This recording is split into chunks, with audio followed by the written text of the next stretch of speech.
What's up? What's up? What's up, everybody? It's your girl Lily Mae, and it's Savage Sundays, and it's consulting time. And so, what we're gonna do is we're gonna dive right in because once again, you always hear that we're honoring our legends, and so since we're honoring our legends, one of the three powerful purposes of It's Consulting Time is to honor legends in the entertainment industry through the provision of a platform which truly shines light on their impact on the industry. And baby, Savage Sundays is here and it's all about the legends. So, without further ado, let me jump right in because I already see the Phantom of the Beat himself just checked in. This is a two-time Grammy nominated Billboard legendary hip hop MC and producer.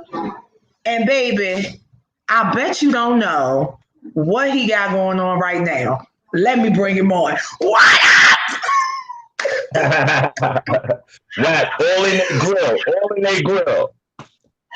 What's good? How are you? I'm good. I can't complain right now. I'm just, I'm blessed. I'm right here on Savage Sundays. You know what I mean? About to beast it all out. You know what I mean? You know what it is. Well, I want you to take the lead. You are a legend.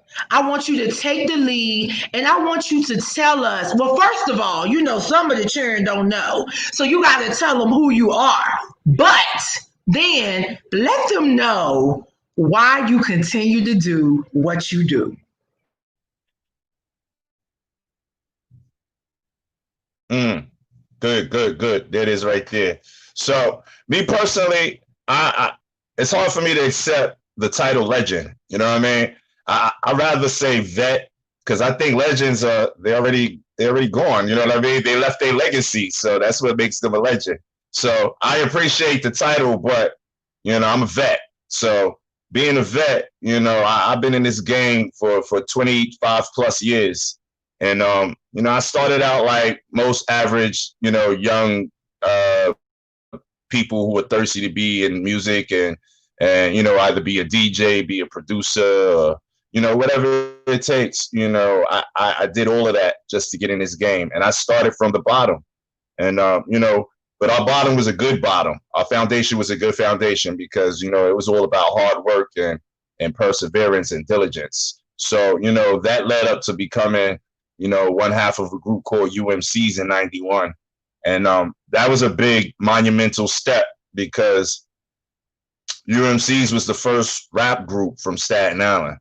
And, I attest to that for real. Now, I'm not saying the first group from Staten Island because we had Force MDs from Staten Island. And a lot of people, you should remember Let Me Love You. You should remember Tender Love. That's the Force MDs. So they were the first group from Staten Island. But we were the first commercial rap group from Staten Island. And so that alone that was a mark. That was a milestone mark. You know what I mean? Because Staten Island didn't have rappers yet. So here we come, two young G's, you know what I mean? Barely 18, and we catching a record deal, and we out there doing what we got to do. So that was the beginning of the stint, and ever since then, music has been my life. It's been my passion. Some would say that's my real wife. You know what I mean? My real love. You know what I'm saying? So it's like that. And it was a big journey. So instead of going that much deeper into the journey, I'll let you come back with a couple of questions, and I probably could just answer them. Absolutely. I just, for you to be here, number one is nothing shy of a blessing because, like you said, so many people have gone on for real. And I'm just so honored that you are able to be here, but not just be here, but baby, you still working. Yeah. So before we talk about what you're working on, talk to the people a little bit about any advice you can give for how to maintain, your position, because it's so many things going on around us in the industry, but you're able to continue to work and stay relevant. Basically, the way I do it. And, you know, right now it's a whole new world. You know, we're dealing with a whole bunch of different variables, a different bunch of situations going on. Music and getting your music out is totally different now. Back in the days, we used to have real fine communication with, you know, with people. We had, you know, contact with people. Now it's different. Not to say that it's a good thing or a bad thing, but the way I came up, I was a very social person. So, you know, I was face to face with everybody. I was face to face with all the clients. I was face to face with all the executives. I was face to face with everybody. So that allowed a certain amount of emotion to, you know, go back and forth and transpire, and, you know, eye to eye contact, and, you know what I mean? You could tell if it's truth or not for the most part. You know what I mean? Nowadays, we all hide it behind screens. So, you know, now you got to really, really be aware and cognizant on how you move, because, you know, you could get lost in the shuffle. I just got took in the other day. I got, they ripped me off for $100. I don't know why I was doing it. I was being stupid, but, you know, when they have these little, how can I say, these little pictures on Instagram, and, you know, they want to promote your thing, or, you know, do this for them and they'll do that for you. And I felt like, you know what, let me give them a break. Let's see what they could do. And, you know, I gave them the Cash App and all that. And next thing you know, it was just not happening. And all contact was deaded, lost. And I'm like, see that? That's why I don't do it. That's why I do not do it. But out of the graces and the goodness of my heart, I felt like it was, you know, sometimes you want to give back. You want to see the eagerness. You want to see the hunger. You want to see, you know, what's being done. So, I mean, you know, okay. It's funny that you're speaking about that, because one of the things that I'm struggling with right now, working with the independent artists, is the fact that a lot of artists want to invest in themselves, right? But you also have individuals out here who are portraying support and assistance and aid. And I know we all have to get paid. I understand it. But I think there is a certain way to do this with integrity. You feel what I'm saying? And so I think that kudos to you for trying to pay it forward. But it disturbs me that we do have so many people out here. What's the new term? Capping, or whatever they call it. That disturbs me. It disturbs me. And I think that we have to figure out how we can address it so that individuals such as yourself don't get caught up in it. Right now. I mean, can you hear me? Yes. You can hear me. Okay, cool. So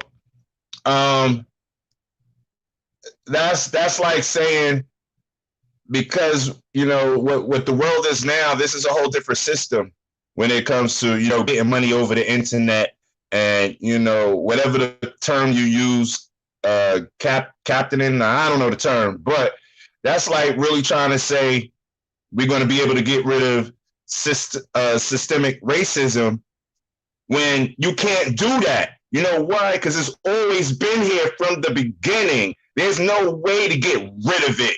There's no way. It's just going to be here, and all we got to do is learn how to maneuver past it, or buy it, or disregard it totally. You understand what I'm saying? These are things that are here right now. They're not going nowhere. It's always going to be here.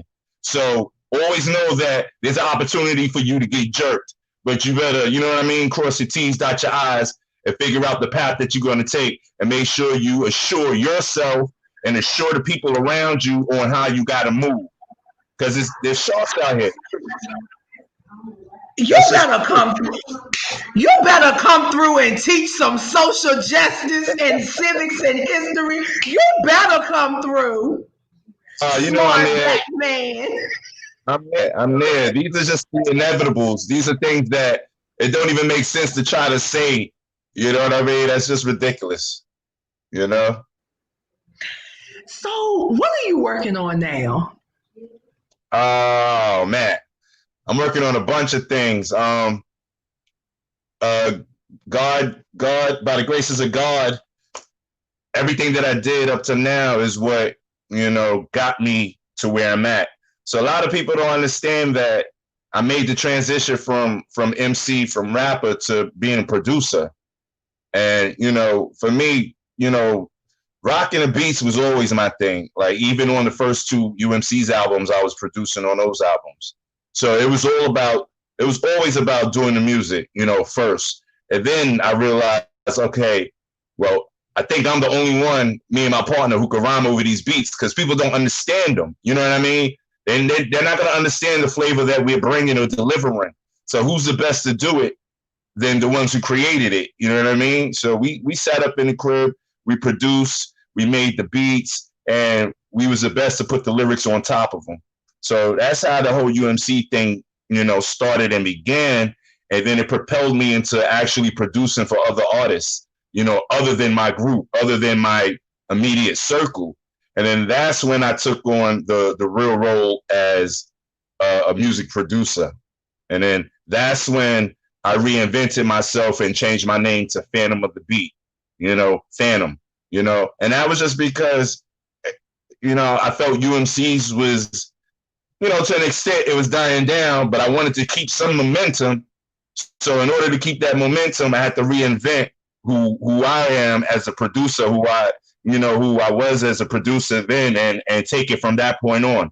So from that point on, becoming Fantom, Fantom of the Beat went on to produce mad hits, mad joints that to this day people still can't put, one and one together and make two and say, oh, that's the same kid from UMC's. You know what I mean? Who produced this hit or produced that hit, or who's the Grammy nominated dude. You know what I mean? So it leaves there's a shock value there. It's that type of thing where, oh wow, I didn't know. Oh man, I didn't know. You know what I'm saying? But when you add it all up, you realize that's why it became that. You know what? When I say you have come on here, and see, the thing is, you and the next guest, I didn't expect to have the two of you on the same day. And this is how I know that the platform is intentional and it's out of my control, because the jewels that you have dropped is way beyond what people are even teaching people. Do you understand what I'm saying? And I ultimately am so grateful. I'm utterly grateful that you even took time to come and rock with me. They think you.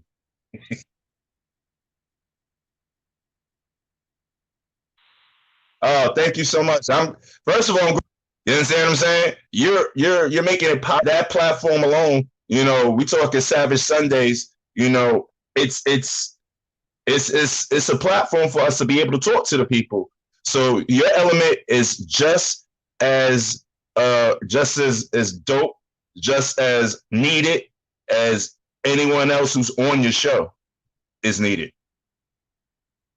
Absolutely. And I'm so grateful. What I want to do, I want to make sure everybody can find you, and I want to make sure everybody can locate how they book your services. So tell everybody what they need to do to find you and or book your services.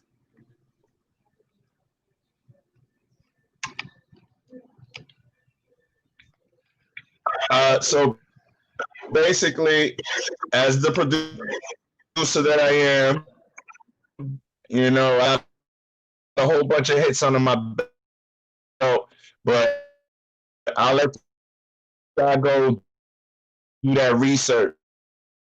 It extends from stem between there and back and forth. Fantom of the Beat on Instagram. On Facebook is FOTB Fantom.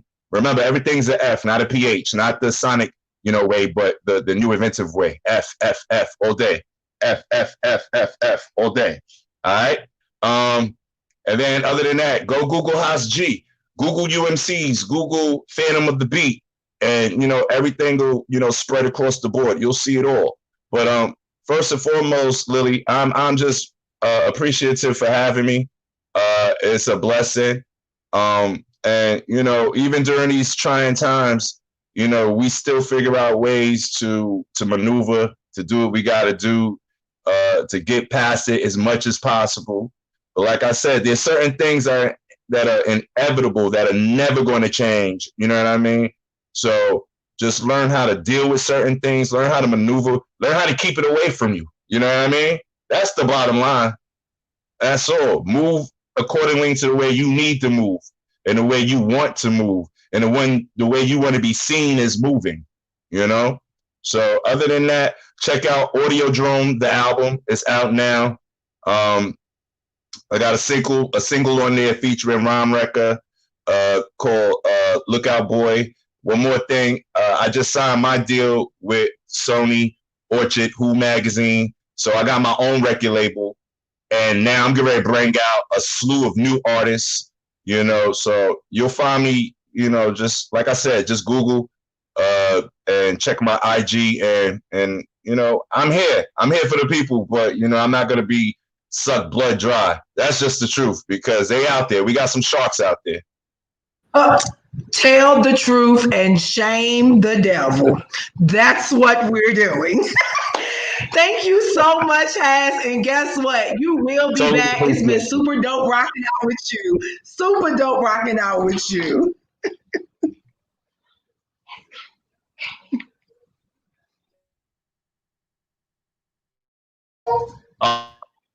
You was inspiration.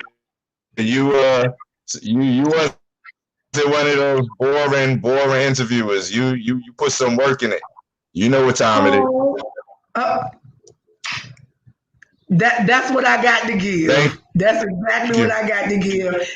And I'll see you soon. Guys, oh wow, that was Haas G. And guys, if you don't know who Haas G is, you need to Google him. That's HAAS space G. Google him. You Google everybody else. Google him. I'm trying to tell you. See, what we have to understand is this. We have to understand that there comes a time when you really have to know from whence your music came. And I think a big part of what my platform is about is making sure that the guys of today understand that you wouldn't have your sound if you didn't reach back. So what I'm doing is I'm making sure that you reach back and you understand where your sound originated. But I always got to throw it out there for you. However, we're going to switch gears a little bit. And the next guest is a young lady who is professionally known as TJ Speaks. And there's a professionally known as TJ Speaks because she's an American talk show host. She's a businesswoman and an author. And if you don't know, you better get ready. Miss TJ Speaks, ladies and gentlemen. How are you? Really proud to be here. Savage Sunday. Let's get it going, girl. Oh gosh, TJ, I don't even know where to start because I feel like I know you. I feel like you are a solid mentor. And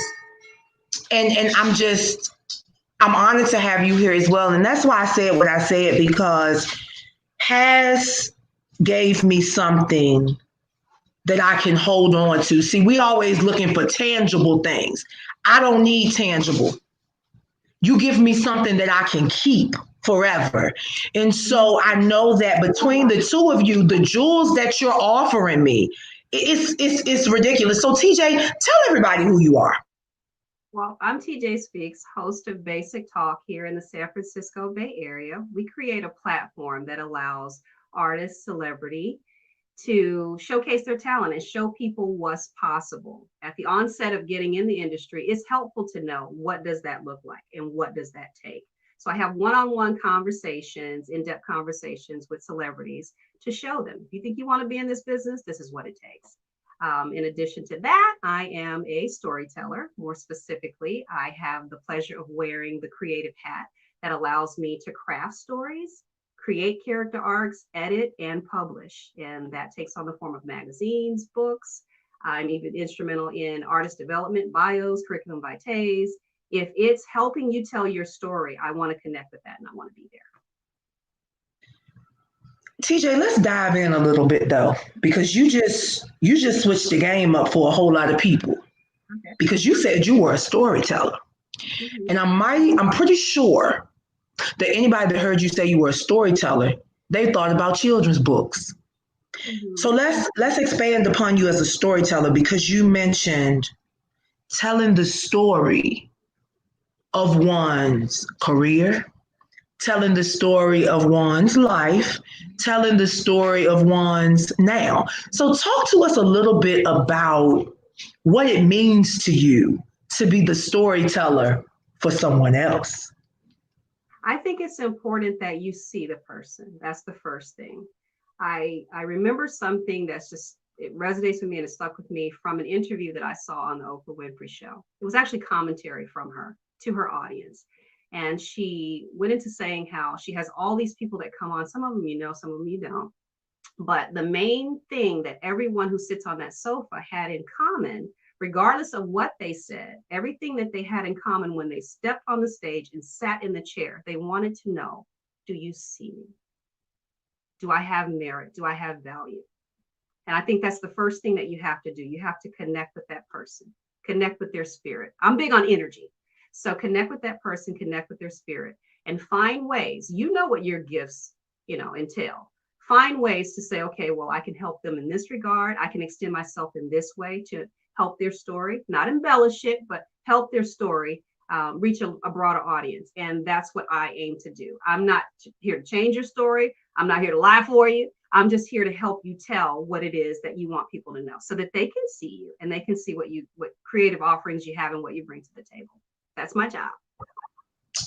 Well, guys, right now, you should be Googling TJ Speaks. You should be on Facebook looking for TJ Speaks, because I know that there are some people under the sound of my voice who need some support with storytelling.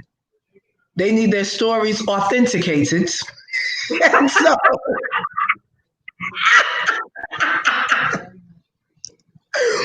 you know what?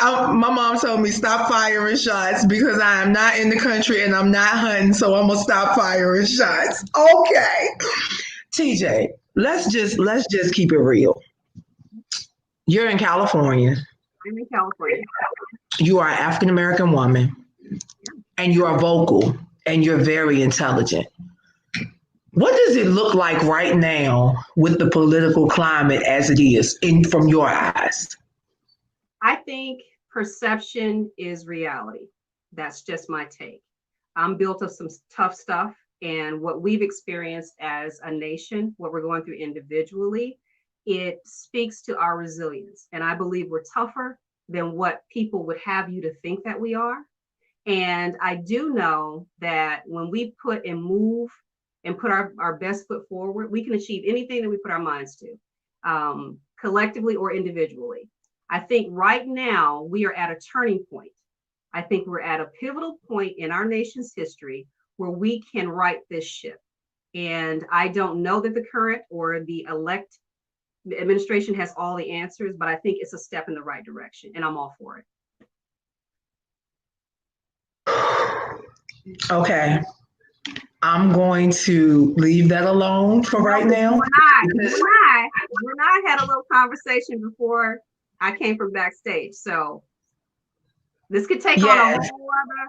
And if y'all don't know, TJ Speaks is gonna be on It's Consulting Time again and again and again, because She is the yin to my yang. She is the one. See, y'all know sometimes I don't have a filter, but what I have learned from her in the past 30 minutes is that you can present your position with tact and with the grace. And so for that, I thank you because you didn't even know you gave me that, but you did.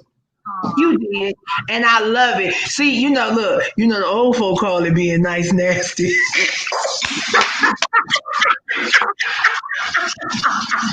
I think you can say anything that, if I may, I think you can say anything that you feel, every intention that you hold to the audience when you understand their position. I think it involves knowing what you want to say and knowing what they want to say. So you have to speak a little, you have to listen a little. It's a give and take. It's not always being right and trying to spew your point of view. You have to know where they're coming from if you're going to have a conversation. So I think that's important. Whether you agree with them or not, hear them. So basically what I hear you saying is you need to actively listen, but you also need to understand that effective communication requires you to actively listen. That is correct. And in those moments where you hear, that's where you can teach, make mental notes, not change, but just teach. It's for that person to determine whether or not they want to change. But you can at least give them something to think about. Put a little juggernaut in the back of their heads to make them say, you know what, I didn't think of it that way. Because they may not know. Maybe they're operating under the information that they've been given or that they've lived for so long. And it's just business as usual. Maybe they just don't know. All right, TJ. Now let's jump into a different area. I want to talk about Speakeasy Media, but I know that along the way, you've had some things that have made you even stronger than what you were born to be. Tell us about yourself as a survivor. When you say survivor, that takes on a number of different elements of my life, but it's specific. I think you're talking about my health. I was diagnosed with cervical cancer in 2013. I am 7 years now post-op after 2 definitive surgeries, and it has changed my complete perspective. I think people tend to see how you move and they think, I don't know, maybe they think you're doing too much or you're doing the frequency of it is too often. And they don't know that when you get a diagnosis that says you may or may not make it, how you view the world, it changes. There's an urgency to get things done, get them done right. So you have to touch it 5 times, get it done effectively so that it is a proper offering and move on to the next thing. I think my diagnosis probably saved my life.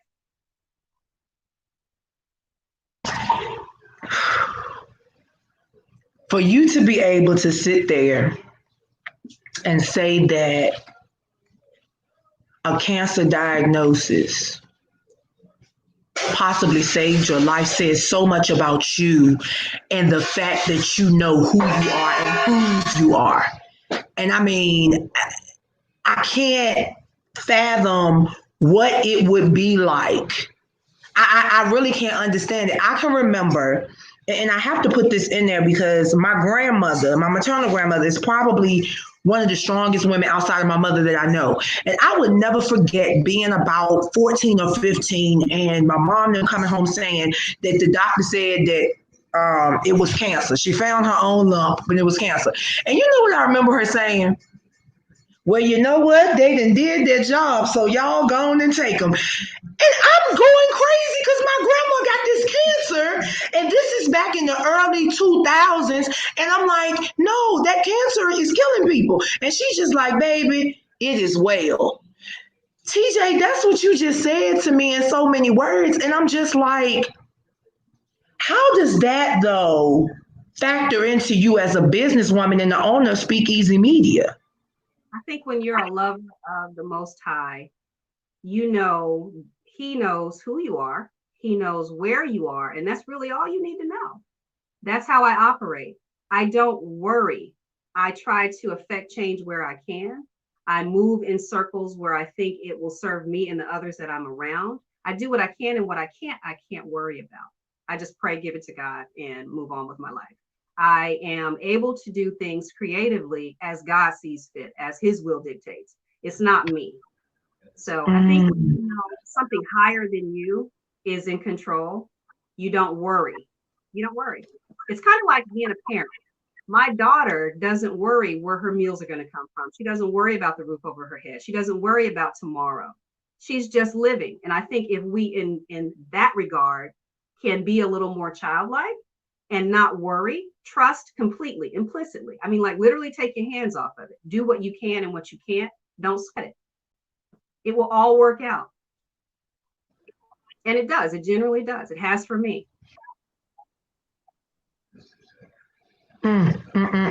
You know what? I love when y'all come on here and just drop. It has for you as well, even though you haven't had that diagnosis. Yeah. But you know what? I'm so thankful. I'm so thankful because a lot of people take seeing the diagnosis of morbid obesity real lightly. So I'm so thankful that you stated that, because I have to say I'm a survivor. Because at 23 years old, I was told I wouldn't live to see 25 if I didn't get that weight off. But luckily, I'm 35. So once again, our stories of survival are so distinct. But yes, ma'am, they interconnect, they intertwine, and it is great. TJ, at this point in your life, what do you foresee in the next 5 years with the media, and just with your business endeavors as a whole? Because you write, you're doing media, you're helping other people, you have your own platform. What do you foresee? Well, I see a better 7 years moving ahead, not just 5, as opposed to the past 7. I was limited because I was ill or I was under doctor's care. And now that I'm at the edge of the woods, it's the sky's the limit. I feel there is nothing to keep me from realizing my dreams but me. And I know that if I imagine it, I can have it. I may not know exactly how I'm going to get there, but I know that I'm smart enough, I'm capable enough to navigate my way, to make connections, one of them being with you, and really fleshing out what I see, the design that I see for my life. And I think that's really, really important. If I decide that I want something, I need to commit to it, and I need to take everything that I've ever been through and pour it in, and it will happen. It's that whole, if you jump, your parachute will open. Specifically, what do I see? I see magazine publication. I see connecting with production companies to produce movies, short films, full feature films, full-length films, Broadway productions. I see maybe having a team at Speakeasy Media. Right now, it's just myself and 2 other people, but having a full-on production team. I see growth. I see expansion. I see prosperity. TJ, what did the rapper say? Drop the mic. That's it. I love, and I see working with when I have guests come on and I don't have to ask you for words of wisdom, and I don't have to ask you for jewels, and there are just certain things that flow through intentional, authentic conversation. TJ, thank you for embracing my platform, and thank you for coming here and literally putting me in a position to be able to speak to people in the Bay Area. Come on, sister. Come on. I have to believe that the Willie Lynch letter is a mystery. And it's and that there are people who will not allow this letter, and I use that term lightly, to define our business practices. And it will not be used to define who we are as a people, as the people. As my mother says, the people. So, TJ, salute. No, make sure you tell everybody where they can find you on social media, websites, and everything.